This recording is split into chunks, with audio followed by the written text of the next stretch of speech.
Раздражительность, тревожность, апатия и подавленность. Все это хорошо знакомые нам с вами симптомы, и это все симптомы стресса. Что же такое этот стресс? Давайте вместе разбираться с психологом, гештальт-терапевтом Инной Кылымник. Инна, приветствую тебя. Давай все-таки разберемся, что же такое этот стресс. Да, давайте я расскажу сначала таким терминологическим языком, чтобы было понятно, а потом простым. Но если говорить именно терминологию Ганса Селье, который ввел это понятие, то стресс – это не специфическая реакция организма на предъявляемые ему требования. То есть, да, теперь человеческим языком, это означает, что наш организм, собственно, имеет определенную уже встроенную реакцию на какие-то, как мы любим говорить, стрессоры, на какие-то внешние воздействия. То есть это не что-то из ряда вон выходящее. Так наш организм адаптируется к разным неприятным, скажем так, ситуациям. И да, что тут еще важно сказать, как вообще понять, что это стресс или не стресс. О стрессе мы можем говорить только когда есть всего три реакции. Первое – это когда мы воспринимаем ситуацию как экстремальную. Ну, как бы, например, да, вот, если взять меня, я не пожарный. Если я увижу где-то пожар, то для меня это будет нечто экстремальное. Я буду паниковать, испугаюсь и так далее. Да? Вот. Это для меня будет стрессовая ситуация, а для пожарной, который каждый день встречается с этой ситуацией, это нормально. Да? Второе, если та ситуация, которая происходит, для меня лично воспринимается как превышающая мои способности. Вот я когда готовилась к эфиру, так подумала, что, наверное, для тебя, Оля, да, вот такие эфиры – это нечто собой разумеющееся, и ты понимаешь, уже много раз их проводила, что ты точно с этим справишься. Ты, конечно, наверняка все равно волнуешься, как ты готовишься, переживаешь, но для тебя это тоже является стресс, ну, такой небольшой, полезный, да, вот как раз про это я тоже буду говорить. А для человека, который никогда не выступал, очень такого интроверта, спокойного, для которого вообще быть видимым страшно, это будет казаться, что это что-то из ряда вон выходящее в плане превышающего его способности. И для него это будет стрессом. И третья история, когда та ситуация, которая есть, да, какая-то задача, которая стоит перед организмом, нам кажется, что она очень много ресурсов требует, а при этом выхлопа ноль. Например, опять же, да, я очень люблю все приводить через какие-то такие человеческие вещи. И если мне по работе нужно нарисовать презентацию, и я понимаю, что я на нее затрачу часов 10, да, выступать я буду 10 минут, то для меня это тоже очень большой стресс, потому что я буду много ресурсов вкладывать, а в итоге получу не какой-то не очень большой результат. Вот, да, если так коротко, то вот что такое стресс. Ин, скажи, пожалуйста, то есть правильно ли я понимаю, что стресс, он у всех разный, и это не всегда плохо? Безусловно. Вот тут как раз очень важно, что в одной и той же ситуации кто-то будет испытывать стресс, а кто-то нет. Это зависит и от нашего личного опыта, да, вот как раз с чем мы уже в жизни встречались, и от наших встроенных внутренних характеристик, ну так называемой жизнестойкости. Вот, да, поэтому для одного и того же человека, там, вернее, для разных людей одна и та же ситуация будет для кого-то стрессовой, для кого-то нет. Если говорить про может ли быть он полезным, я вот задам такой вопрос. А ты занимаешься спортом? Да, Да, я видела тоже в твоих сторис, как ты это делаешь. И вот стресс – это та же самая вещь. То есть если мы тренируем наши мышцы так постепенно, увеличивая нагрузку, там, сегодня мы, не знаю, подняли 5 килограмм, через неделю 6 там, и так далее, то мы в это время свои мышцы тренируем, мы становимся более выносливыми, наши мышцы становятся более такими накачанными. И это как раз полезный стресс. То есть когда ситуация, которая с нами происходит, она является для нас вот стрессовой, да, вот по этим по одному из трех параметров, как я уже сказала, и при этом она закончилась, и у нас есть время на восстановление. Да, то есть так же, как и мышцы мы накачиваем. Мы сегодня потренировались, у нас есть день отдыха, завтра мы пошли еще другую нагрузку брать. Вот. А если мы сегодня взяли 5 килограмм, а завтра пришли без отдыха, взяли 20, то там, а завтра там 25, то вот это как раз для организма будет так называемый дистресс. То есть это напряжение, когда у нас нет ни отдыха и нет дальше Ну, то есть это фаза для восстановления. И когда у нас нет возможности его переработать, то есть мышцы еще не успели адаптироваться, мы дали новую нагрузку.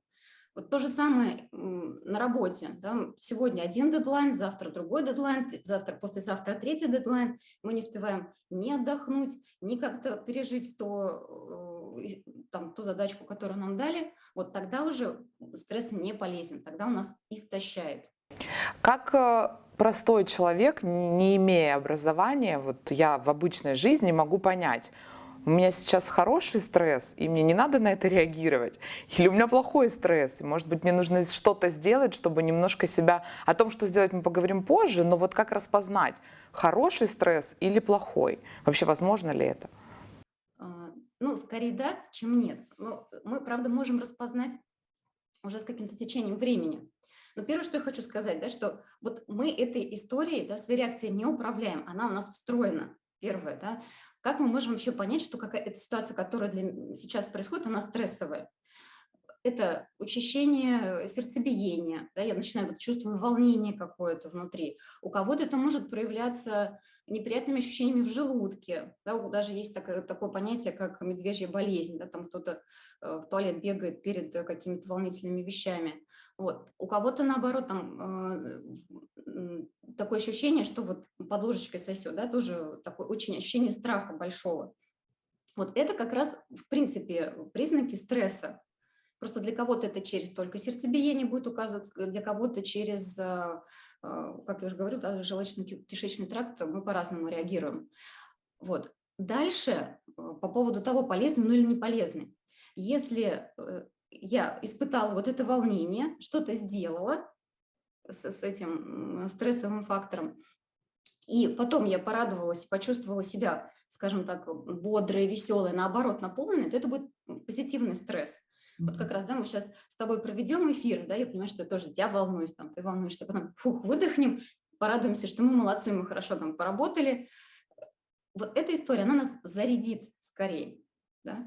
А если, например, там результат не понравится, или там сразу за этим эфиром пойдет другой эфир, то это уже будет скорее такой дистресс неположительный. Вот, а как понять, что у меня действительно он продолжительный стресс, то это уже я больше по физике буду чувствовать. Вот эти синдромы, что я не могу уснуть, то есть или я тревожно как-то сплю, то есть проблемы именно со сном, с концентрацией внимания. Потому что вот первое, на что мы можем обратить внимание именно как простые люди без диагностики, что я стала что-то хуже запоминать, там, или я не могу сконцентрироваться, то есть я начинаю что-то читать, и у меня мысли разбегаются.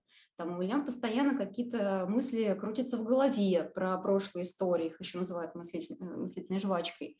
Ну, что еще может быть? Вот, ну, такой самый, наверное, очевидный результат – это про хроническую усталость. Когда я вроде бы поспал, а все равно сил нет что-то делать. Но это уже такая там третья стадия, можно сказать, эмоционального выгорания и стресса, по которой я могу понять, что так, все, пора уже заниматься собой.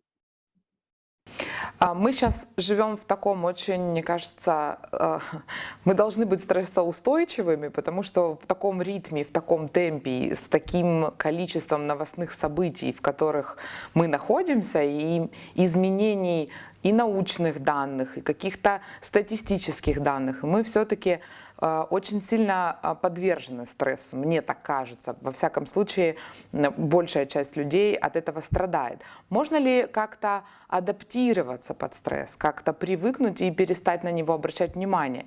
Или все-таки важно обращать внимание на свою реакцию на стресс для того, чтобы предотвратить какие-то уже там потом тяжелые хронические заболевания, связанные со стрессом? Ну, 100% нужно. Потому что если мы как раз-таки не обращаем внимания на реакцию нашего тела и на эти стрессовые факторы, мы в итоге как раз придем к этой хронической усталости и в худшем случае к депрессии, где просто сляжем, уже вообще ничего не сможем делать. Поэтому очень важно обращать внимание. При этом я люблю, знаешь, так все систематизировать и выделяю при этом две вещи. Есть так называемые синие таблетки, которые там, более, это как профилактика, они долго. Есть красные. Вот я сейчас расскажу немножко про то, и про другое.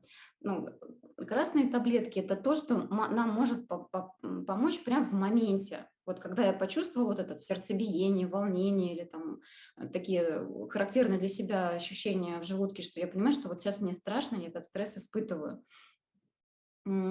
Здесь что важно? А, Я еще подробнее расскажу, да, но есть определенные техники, как в момент стресса немножко себя успокоить, там, подышать, изменить температуру тела и так далее. То есть это мы можем и в моменте себе помочь. И дальше в плане там, синих таблеток профилактики важно высыпаться, да, важно устраивать себе такие минутки отдыха. Да, важно, вот про то, что ты говоришь, правда, сейчас еще очень много информации, просто бесконечное количество, где и непонятно, где правда. Да, важно себе этот информационный детокс устраивать. И обращать внимание на свои физические как раз-таки сигналы для того, чтобы помочь своевременно. Вот тут я тоже хочу выделить еще две вещи в плане психологии. Вот то, что ты меня вначале спрашивала, что разные люди, да, в одну и ту же ситуацию будут по-разному воспринимать. Что здесь важно? Что вот эти механизмы, триггеры, да, для нас, которые для кого-то являются стрессами, для кого-то нет, это чисто психологическая вещь.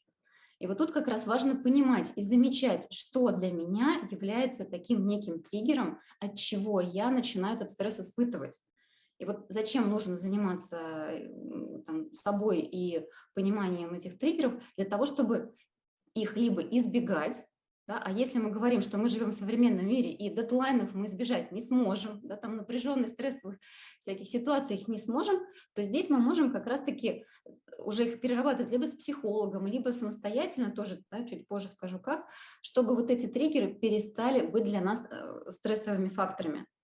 То есть дедлайн так и будет, да, он никуда не денется, но при этом я буду воспринимать его немножко по-другому, менять отношения.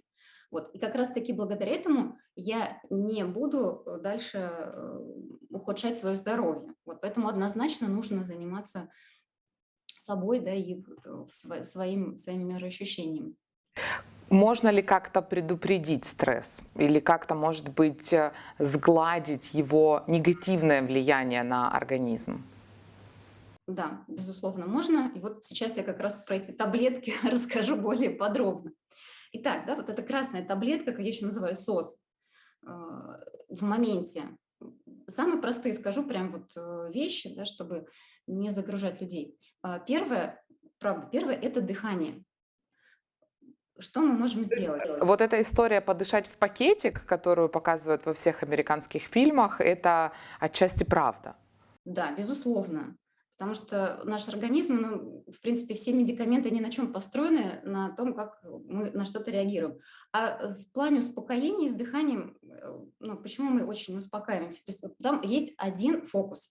Нужно, чтобы выдох был ну, там, длиннее, чем вдох. Мгм. То есть самое простое. Вы на 4 счета вдохнули, на 8 выдохнули. Так 5 раз сделайте, уже достаточно. Даже в панической атаке человек успокаивается.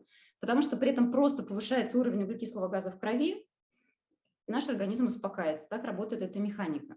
Это самое простое. Что еще можно сделать? Изменить температуру тела. То есть вот как раз-таки руки под холодную воду засунуть или выйти, наоборот, там, на улицу, если там прохладно. Если хочется расслабиться, наоборот, под горячую воду или горячий душ. Вот мы таким образом тоже перезагружаем немножко организм, он успокаивается. И физические упражнения никто не отменял. Да, если, опять же, я пережила какую-то стрессовую ситуацию, можно просто 10 раз присесть, да, сделать 10 приседаний, это можно сделать, опять же, да, там, в любой комнате перейти, даже если я на работе или там, в переговорку, недалеко, но при этом я помогу себе этот стресс сбросить. Потому что основной момент какой? Именно в стрессовой ситуации в организме выбрасывается большой уровень там, адреналина и кортизола, он готовит организм именно к реакции. Да, там, потому что почему, в общем-то, сейчас этот механизм у нас сформировался? Потому что в древности нам нужно было либо добежать быстро до мамонта, его убить, либо от него быстро убежать, или от тигра. Вот, организм, в общем-то, выработал определенную реакцию. А в нашей жизни, да, то есть на нас никто не нападает реально, это Но мы встречаемся с этими дедлайнами, и организм реагирует по-старому, старым способом, именно что мы как-то переработаем, убежим там, или закричим, или как раз будем бить какого-то нашего противника, но в реальной жизни я точно бить не буду, ну, это не очень хорошо закончится. Вот. Гормоны выбросились, да, и вот как раз-таки, чтобы организму помочь, можно пойти поприседать, чтобы быстро успокоиться. Вот, да, я сказала. И еще один момент, тоже очень простой. Можно очень сильно напрячь вообще все мышцы организма. То есть руки, ноги, прям вот все-все. Посчитать до 10 секунд и выдохнуть. Все. Вот это то, что мы можем сделать в моменте, незаметно для кого-то, ну, кроме приседаний, но это поможет нам, прежде всего, помочь организму справиться. Вот. А если говорить про профилактику, то здесь тоже скажу несколько рекомендаций. Это такие, как я уже говорю, синие таблетки. Первое – это сон. То есть когда у меня есть здоровый режим сна, я ложусь там не позже 10, ну там в крайне в 11, да, встаю в 7, то есть рекомендую, да, от 6 до 10 часов спать. Это первое. Вы на себе почувствуете, если вы не досыпаете, как нервная система истощается, вы начинаете реагировать на какие-то простые вещи очень раздраженно. Ну, то есть сон – это самое основное. Второе, я называю очень простое правило – отдыхать раньше, чем вы устаете. Наверняка каждый тоже для собой, если позамечает, кому-то нужно каждый день там 10 минут отдохнуть, кому-то раз в неделю достаточно час погулять. И важно эти вещи для себя прям в календаре ставить. Тоже одно из основных правил – сначала планировать себе отдых, потом работу. Да, потому что, опять же, в нашем ритме, когда надо все сделать уже вчера. Я думаю, эта рекомендация понравится всем. Важно ее еще и выполнять, понимаешь? Я тоже, там, если такой немножко сюда лирики добавить, почему я занялась теорией стресса? Потому что я по первой профессии банковский работник, 18 лет я отработала в банке. И вот как раз-таки на последнем году работы я поняла, что что-то не то происходит. Оказалось, что я была на 3-й стадии уже эмоционального выгорания, они связаны, там, хронический стресс, по сути, у меня был. И ну, я как раз и поняла, что для того, чтобы не выгорать, да, сейчас я работаю больше там, 8 лет психологом, нужно вот это время для себя оставлять, потому что иначе ты выгоришь. И сказать легко, да, но я тоже своим клиентам это всем рекомендую, но не все этим правилам следуют. Я хочу сказать по себе, что это точно работает. Это помогает сохранять бодрость духа, интерес к работе. Поэтому, пожалуйста, планируйте отдых заранее, ставьте его себе в календаре, а потом уже все остальное. Ну, правда, если вы полчаса отдохнете и погуляете, небо на землю не упадет, и работа тоже никуда не убежит. А оставлять себя в хорошем, там, бодром состоянии очень важно. Вот. Ну, это было такое второе правило. Спорт обязательно. И сейчас я еще просто вот хочу тоже обратить внимание на психологию, да, вот что важно понимать, от чего вы стрессуете больше всего. И именно эти вещи разбирать, потому что они часто связаны с детскими травмами. Да, вот тоже сейчас скажу такую одну очень интересную вещь, что мы часто стрессуем, когда мы приходим на работу не как на работу, а как будто бы к себе домой, в семью. Да, я часто с чем встречаюсь, что мы приходим на работу, чтобы нас любили, принимали и так далее. Да, а работа – это не то место, где нас должны, безусловно, любить. Вот, и мы сталкиваемся здесь с разочарованием, что мы хотели одного, да, мы тут старались, там, работали, а нас все-таки не любят так, как мы хотим. Когда, то есть у нас есть такие недоработанные отношения с родителями, мы, скорее всего, тоже на работе будем испытывать все стрессовые ситуации, да, но есть еще несколько моментов. Вот, то есть важно помимо физики всегда еще и психологию подключать в профилактике работы со стрессом. Ин, спасибо тебе большое за такую классную беседу и за много лайфхаков, которые ты дала для того, чтобы побороться или предупредить стресс. Да, будем пробовать, будем делать, и я думаю, что у многих из нас получится немножко сгладить вот это негативное влияние стресса. Спасибо большое, до новых встреч. Пожалуйста, спасибо.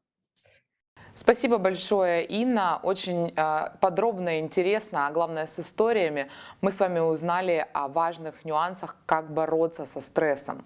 Инна сама является классным примером человека, который взял свою жизнь в свои руки. Она работала 18 лет в банке, сталкивалась со стрессом и справилась с ним с помощью обретения новой профессии психолога. Друзья, давайте познакомимся, какая профессия у вас сейчас и какой стресс несет ваша профессия. Пишите в комментариях. Инна упомянула о том, как мы можем справляться со стрессом, делая дыхательные практики или физические упражнения. Я оставлю для вас ссылку в описании видео. Мы подготовили для вас более подробную информацию о том, как вы можете самостоятельно справляться со стрессом. Скачивайте и практикуйте. А я желаю вам отдыхать раньше, чем вы устаете. Если вам понравился формат видео, подписывайтесь на наш канал. И до встречи в новом видео.